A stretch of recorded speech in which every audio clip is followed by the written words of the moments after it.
안녕하십니까, 레필입니다. 6월 19일 두산 에너빌리티 보도록 하겠습니다. 증시 먼저 보겠습니다. 코스피 0.62% 하락했고요. 코스닥은 0.07% 상승했습니다.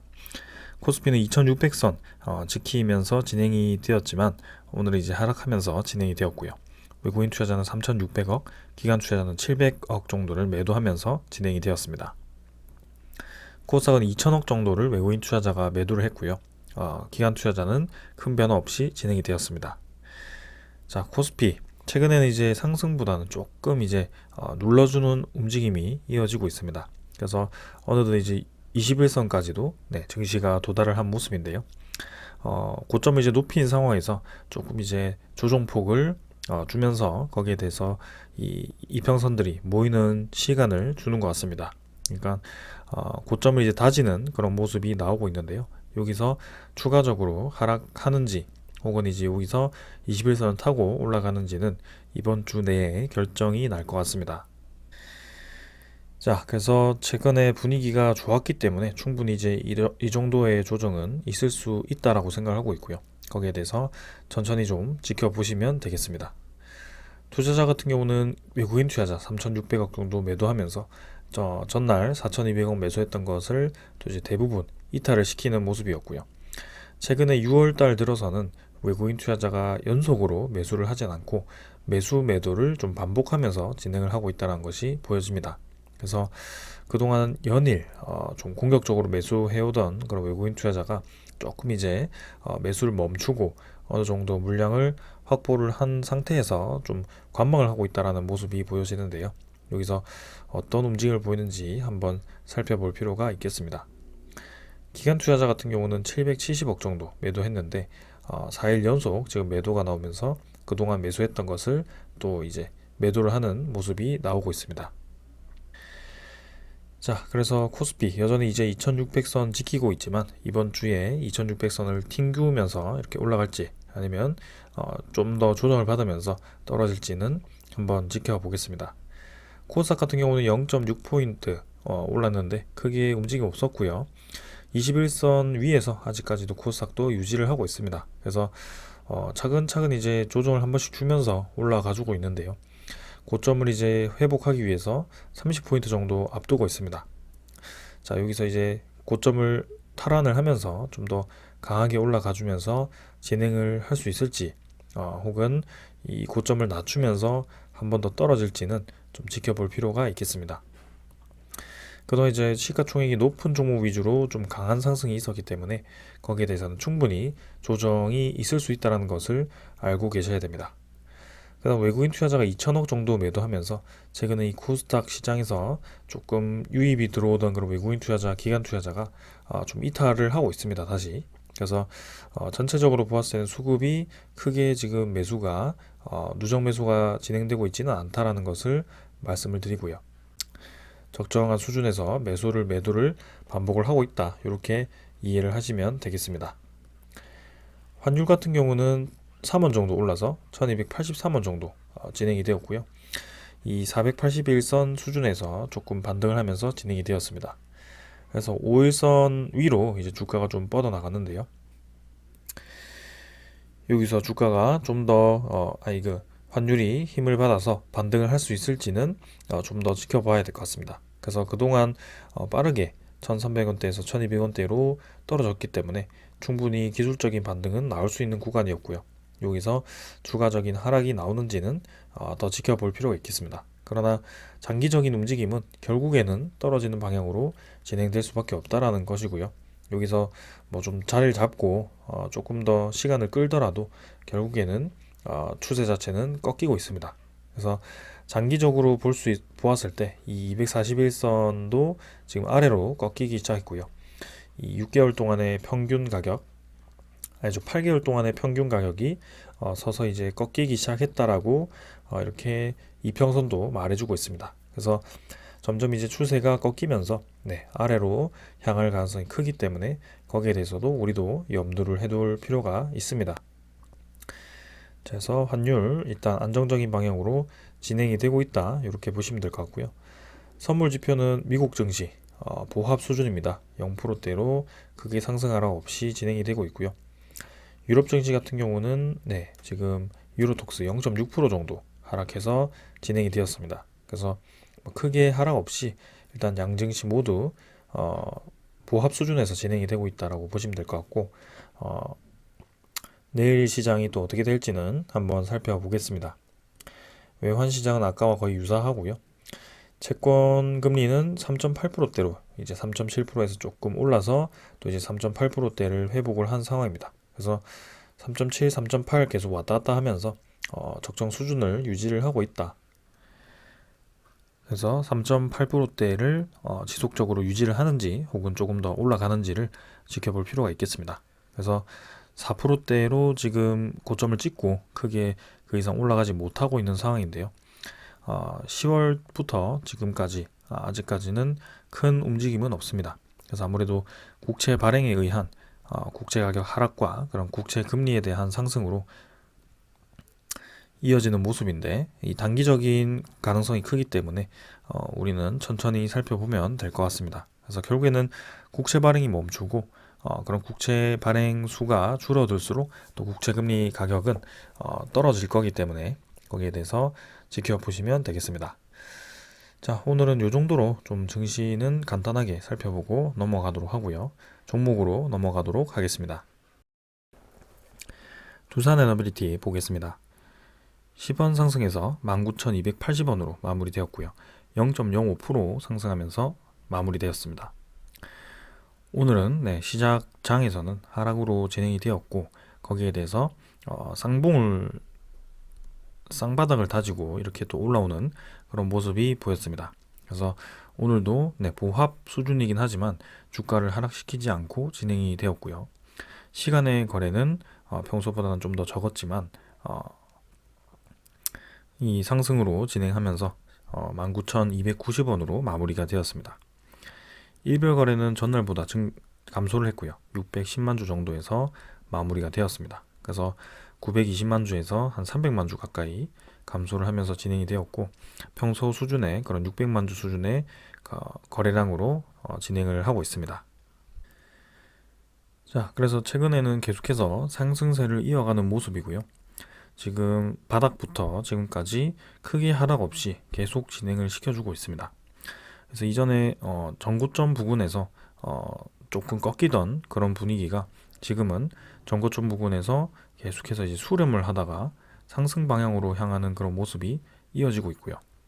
특히 오늘 같은 경우도 조금은 조정을 받을 수도 있는 그런 흐름에서 아랫꼬리를 달면서 오히려 이제 주가를 밀어 올리는 그런 모습이 보였습니다.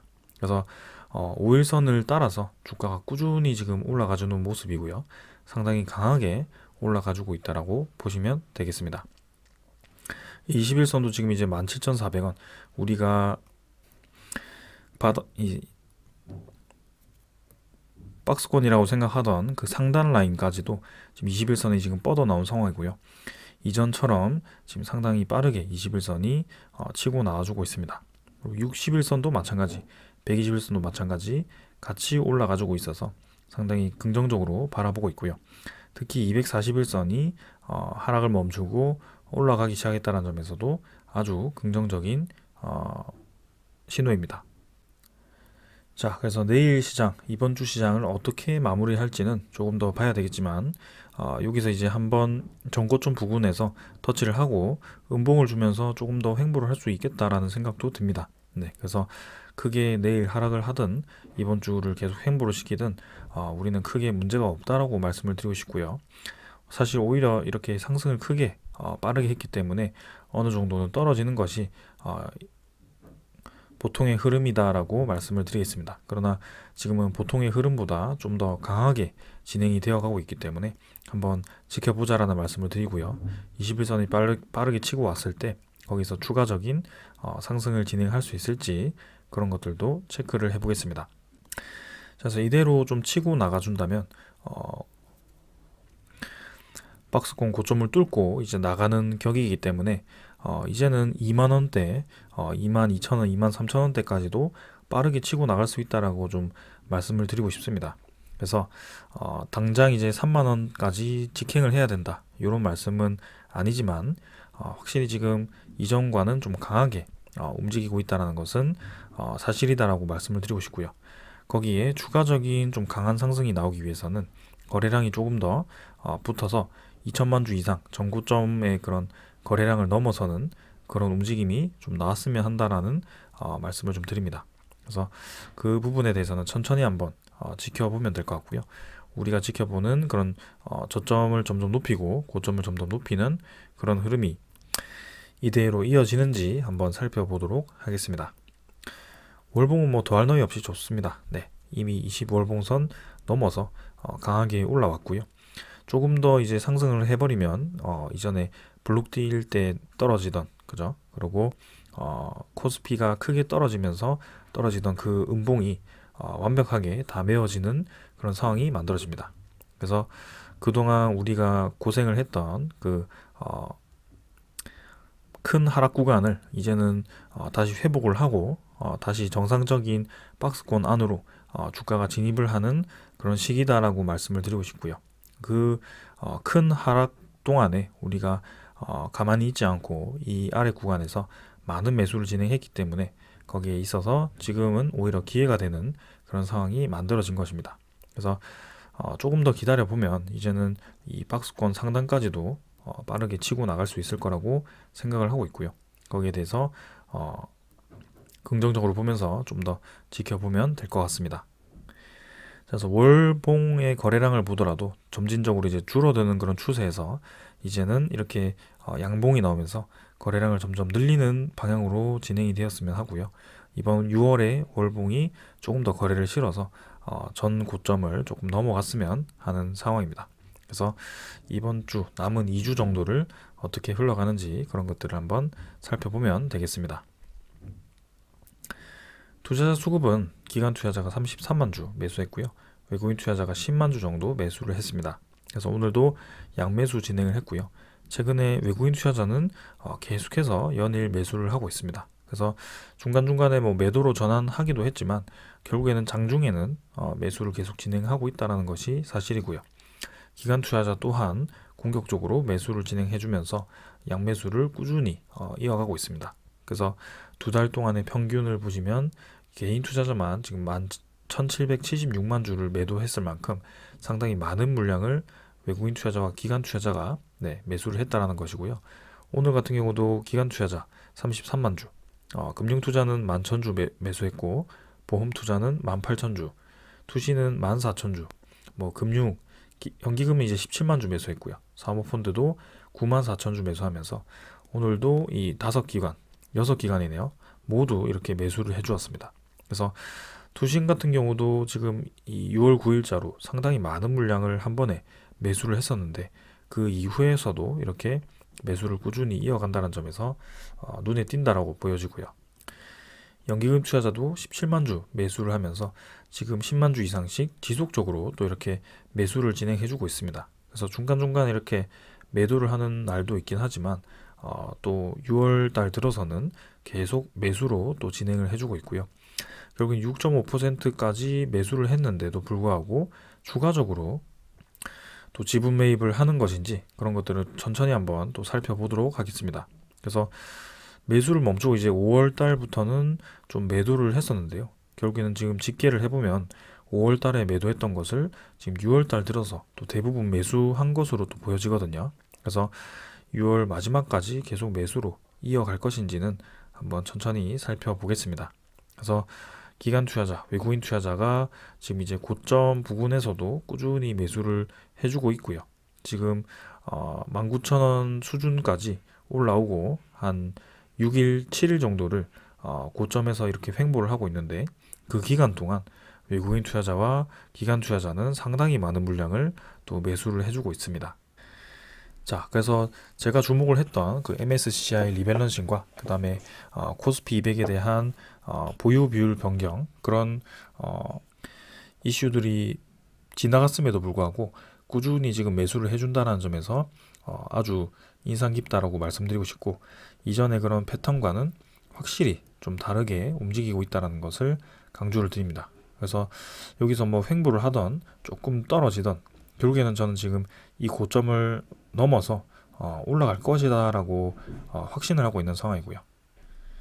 그 부분에 대해서 천천히 한번 여러분들과 같이 좀 지켜보도록 하겠습니다. 그래서 이제는 2만원대로 진입을 하게 된다면 이 블록딜 이후에 급락을 했던 그 구간이 빠르게 지금 회복을 하는 모습이고요. 네, 거기에 대해서 그 이후부터는 이제 두산 에너빌리티의 찐 가치죠. 네, 정말 오랫동안 봐왔던 그런 좋은 소스들을 하나씩 터트리면서 올라갈 수 있을 거라고 생각을 합니다. 자, 그래서 이번 주 월요일은 지금 이제 부합 마무리가 되었는데 남은 4일 동안 또 어떻게 흘러가는지 한번 살펴보도록 하겠습니다. 자, 그 다음은 공매도 잔고 확인해 보겠습니다. 공매도 잔고는 오늘도 감소를 했습니다. 312만 주에서 305만 주.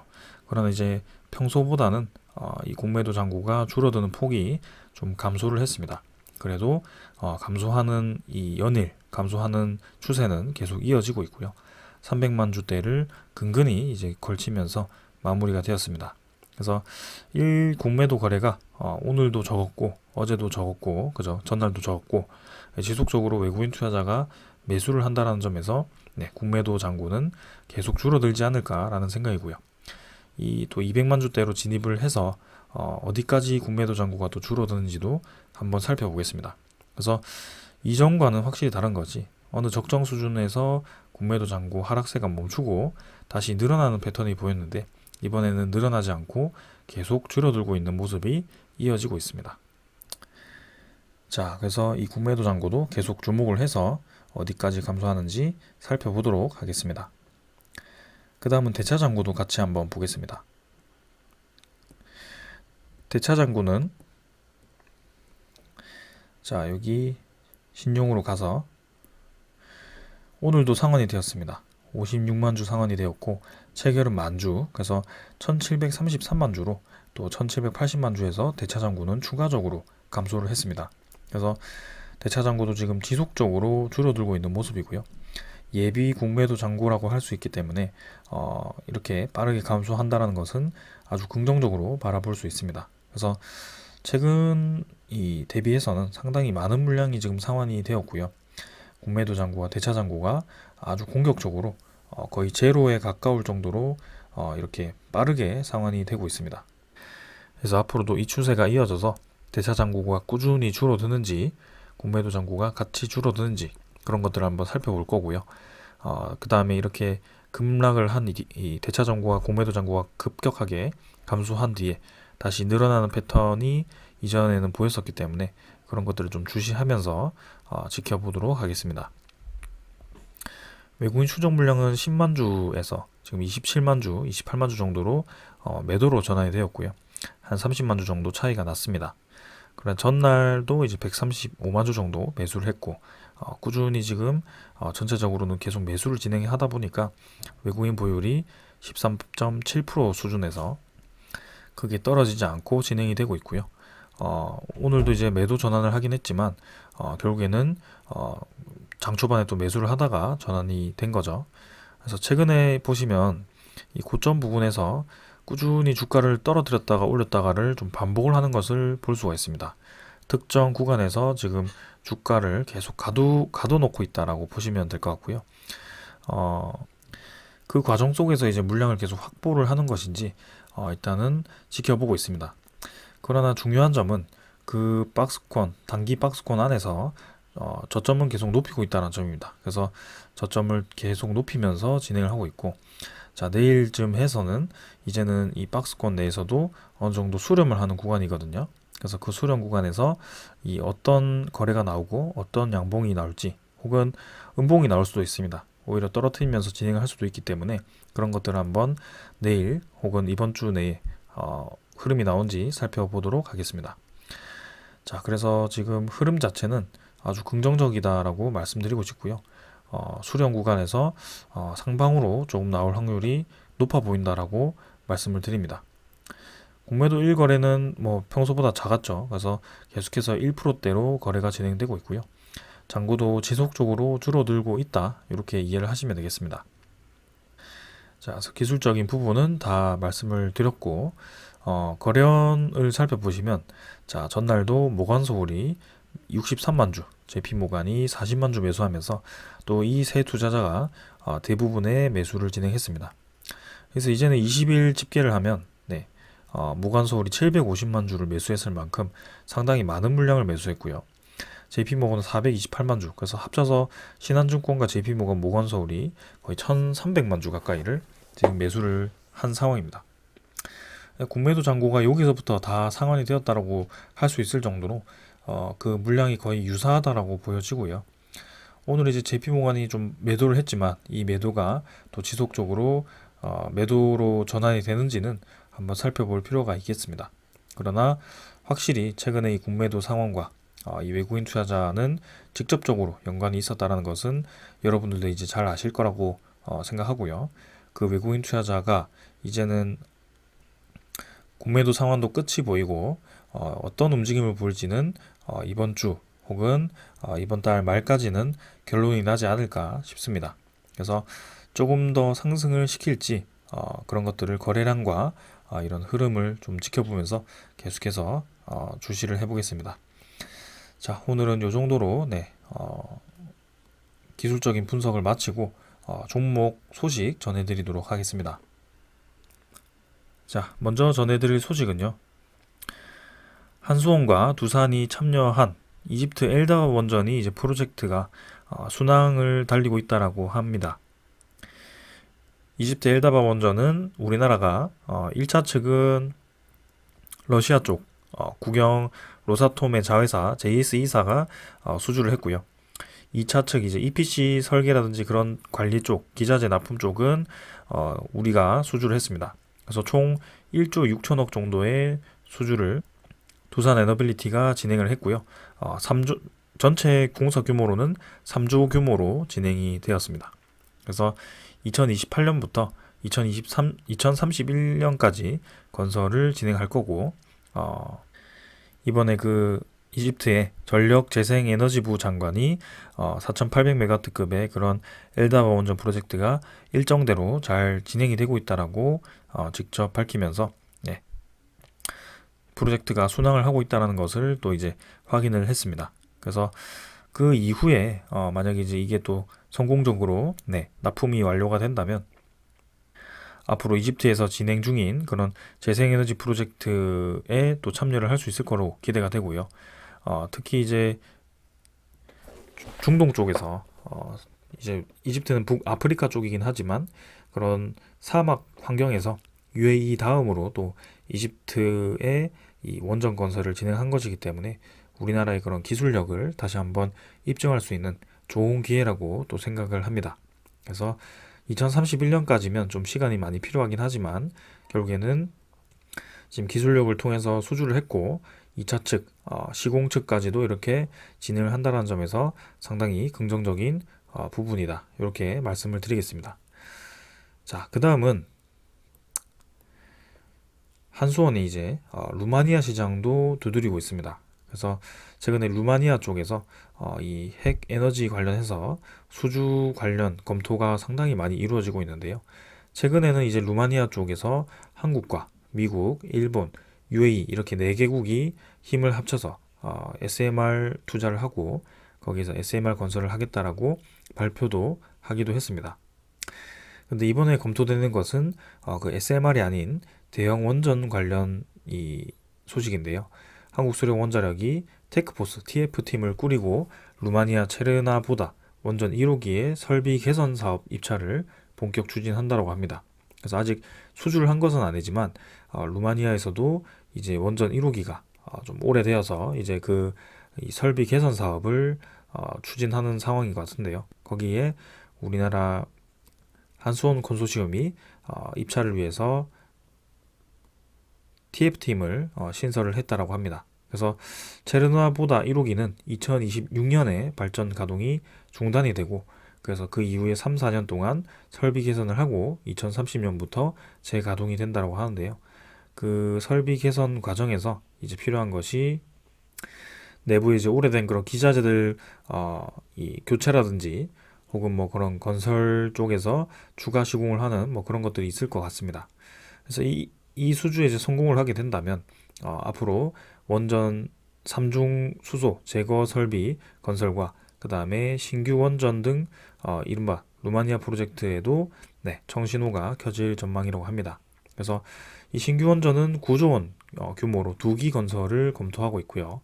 그 다음에 2조 원을 체르나보다 1, 2호기 현대화 사업에 사용을 한다라고 합니다.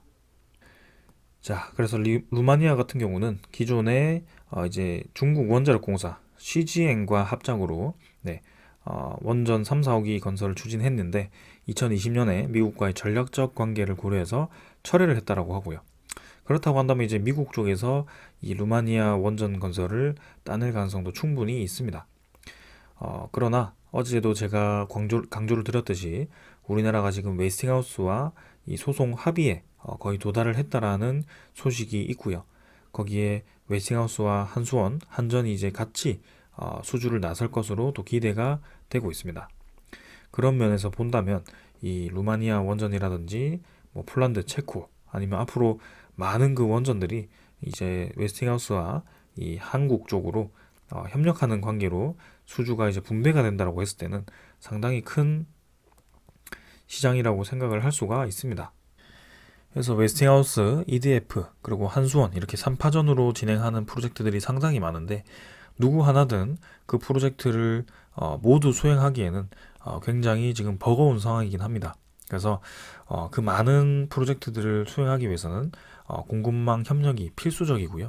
거기에 대해서 이 한국과 그런 미국 그리고 프랑스까지도 원전 협력을 하지 않을까라는 또 기대감이 있습니다. 자, 그런 면에서 이번에 우리나라 대통령이 프랑스를 방문을 했고요. 내일 이제 정상회담을 한다라고 합니다. 그래서 그 정상회담 내용을 살펴보시면 주요 의제로 원자력 발전 등 에너지 분야와 글로벌 공급망 구축 등 경제 안보 현안 등이 논의될 것으로 예상이 된다라고 했는데요. 첫 번째로 지금 언급이 된 것이 원자력 발전 쪽이었습니다. 그래서 최근에 프랑스도 우리나라와 같이 그런 원전 수출에 있어서 경쟁을 하고 있는 그런 국가이기 때문에 이렇게 미국과 지금 한국이 협력을 하는 관계에서 프랑스 혼자 또 이렇게 배척을 할 수는 없는 상황일 겁니다. 그래서 3국이 이제 같이 협력을 해서 앞으로 쏟아지는 그런 원전 프로젝트들을 수행을 한다면 서로 윈윈하는 그런 전략이 되지 않을까 싶습니다. 그래서 프랑스는 특히 EU 쪽에서 이제 친원전의 대표적인 국가고 거기에 큰 중요한 비중을 가지고 있기 때문에 그런 유럽 국가들이나 그런 EU 국가들의 경배 협력 부분들이 또 중요하게 논의될 것인데 거기에 대해서 우리나라가 이렇게 원자력을 프랑스와 협력했을 때 좋은 결과가 또 기대가 된다. 이런 분석이 있습니다. 자, 그래서 내일 정상회담에서 또 어떤 소식이 나올지는 추후에 나오는 대로 여러분들께 전해드리도록 하겠습니다. 자, 그 다음 소식입니다. 두산 에너빌리티가 원래 이제 오래전에 폐배터리 리사이클링 사업을 추진하고 있다는 것은 여러분들도 아실 겁니다. 최근에 이제 두산 에너빌리티를 관심을 가지셨다면 아마 이 소식에 대해서 모르시는 분들도 좀 있을 거라고 생각하는데요. 폐배터리 관련해서 리사이클링 시장을 노리고 그 폐배터리로부터 탄산 리튬을 회수하는 그런 기술을 사업화를 준비를 하고 있었습니다. 근데 이번에 LG 에너지 솔루션과 두산 에너빌리티가 이 폐배터리 리사이클링 시장에서 손을 잡았다라고 얘기가 나왔습니다. 그래서 폐배터리 관련해서 국내 대기업이 이렇게 손잡은 것은 국내 최초라고 하는데요. 그 내용을 한번 살펴보겠습니다. 내용을 보시면 LG 에너지 솔루션이 두산 에너빌리티와 함께 폐배터리 사업을 협력키로 하고 관련 논의를 진행 중이라고 하는데요. 이 관계자가 얘기를 하기를 LG 에너지 솔루션이 두산과 폐배터리 사업과 관련해서 협력 방안을 다방면으로 논의를 하고 있다고 합니다. 그래서 양측 관련 소식을 이제 양측이 발표할 것으로 아는 것으로 얘기를 했고요. 조만간 또 그런 소식이 들려올지 한번 기다려 보도록 하겠습니다. 그래서 지난해 이제 폐배터리를 재활용해서 탄산 리튬을 추출하는 기술을 자체 개발을 했고 두산 에너빌리티가 폐배터리 사업에 진출을 했는데요. 사실 아직까지는 수익을 보고 있는 사업은 아닌 것으로 알고 있습니다. 그래서 공식적인 홈페이지에도 이 폐배터리 리사이클링은 나타나 있지 않았는데요.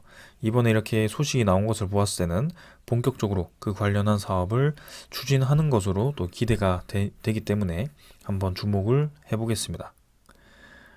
그래서 이 리튬 이온 전지가 결국에는 리튬이 필요하게 되고요. 그런 소재가 상당히 이제 중요하게 되는데, 그런 소재 싸움에서 지금 결국에는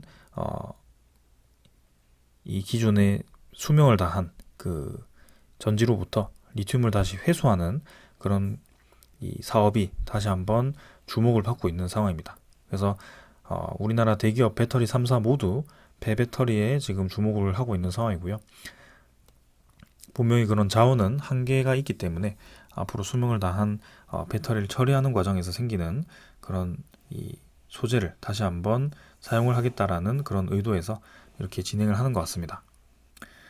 그래서 두산에너빌리티가 이 사업을 성공적으로 수행을 하고 우리나라의 최고의 기업이죠.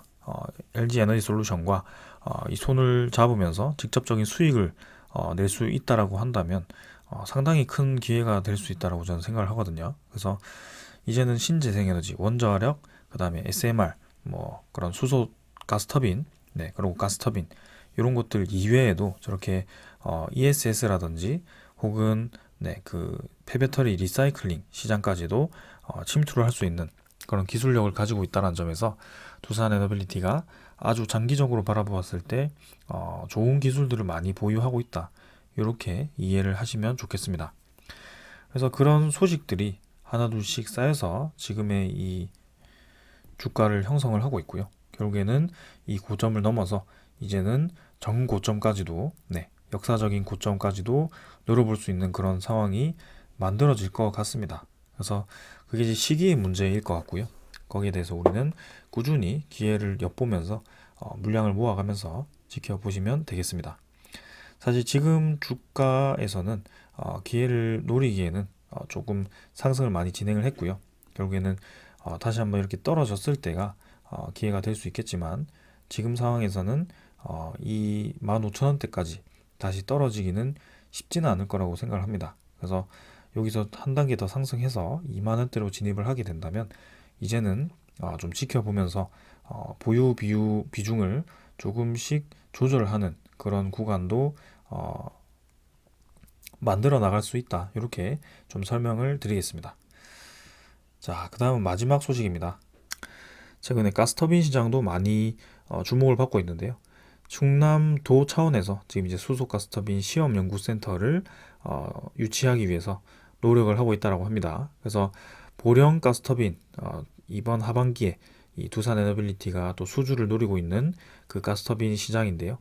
이번에는 그 보령에서도 지금 수소 가스터빈 시험 연구센터를 유치하기 위해서 노력을 하고 있다고 합니다. 그래서 충남도가 이제 보령시와 그 다음에 한국기계연구원, 한국중부발전, 두산에너빌리티, SKENS와 수소 가스터빈 시험연구센터 구축에 상호 협력을 하는 그런 내용의 업무 협약을 체결했다고 합니다. 그래서 빠른 시일 내에 이 수소 가스터빈 시험연구센터 공모 절차를 진행할 거고요. 만약에 이 시험센터가 유치가 되면 국내 최초로 발전용 가스터빈 시험평가 설비를 확보를 하게 되는 것이고요. 이를 가스터빈 수소 연료 전환 연구 개발과 기존 발전사 가스터빈 성능 개선과 그 다음에 각종 부품 제작과 수소 터빈 신뢰성 평가에 필요한 종합 시험 평가 플랫폼으로 활용을 할 수 있을 것으로 기대를 한다고 합니다. 한마디로 우리나라의 가스터빈 연구 개발을 이 충남도에서 진행을 하겠다라는 목표를 가지고 있는 것 같고요.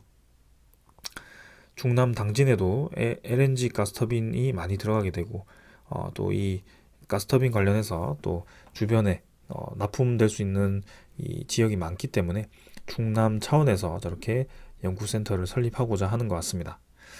자, 그래서 뭐 연구센터가 중요한 것이 아니고 결국에는 우리나라 자체에서 지금 도 차원에서 가스터빈에 대한 기술을 관심을 갖고 거기에 대해서 그 기술을 확대시키기 위해서 저렇게 연구센터를 유치를 하는 노력을 보이고 있고요. 거기에 대해서 두산에너빌리티도 많은 수혜를 볼 수 있을 것으로 기대가 됩니다.